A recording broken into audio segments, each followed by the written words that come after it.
I was very, very happy that I was asked and included in the breakout sessions. That was a big learning experience for me because that is where we learned about how housing differs across different countries. It was a very interactive session with people from Hong Kong, China, Belgium, France, and other countries, US, UK, obviously participating, but looking at it from very different angles. We had builders, we had consultants, etc. What were the key takeaways for me? As a global macro person who knows not so much about real estate specifically, but travels the world, what I learned was housing is affected a lot by government policies. They are also affected by the kind of canvassing and the leadership role, education role that ULI plays. On top of it, as we already mentioned, it is affected by how people's demands for housing is changing, how their life cycle is changing, and what they feel are the costs of that housing. A very, very big issue nowadays is affordable housing, as many of the experts in the room were discussing. How to make it more affordable, and at the same time, how to get the right subsidies so that you're not totally non profitable. This requires public private partnerships.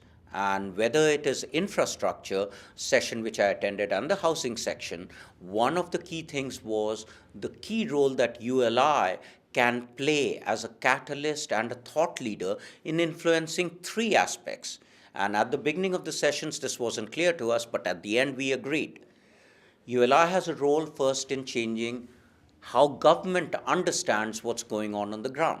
Second, it also has a role in informing the consumers about what is the flexibility of having houses which can be later transformed 20 years when kids have gone out of the home or when they want a renter or a lodger, and that allows for the flexibility and the adaptability. So, educating consumers, educating government, and then educating our peers are three foremost goals that ULI has been good at, but it needs to step up a bit more because the world has changed.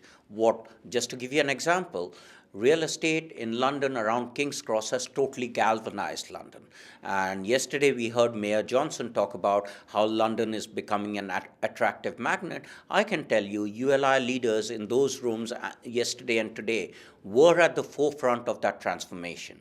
Whether it's the Shard or it's King's Cross in London, that's what makes London one of the targets of becoming the fourth largest French city in the world. Why do the French come? Because it offers jobs. Why are there jobs? Because we create good real estate, good infrastructure, good housing. So it's important to maintain that ULI has to keep up its catalyst role no matter how many hurdles and roadblocks we get.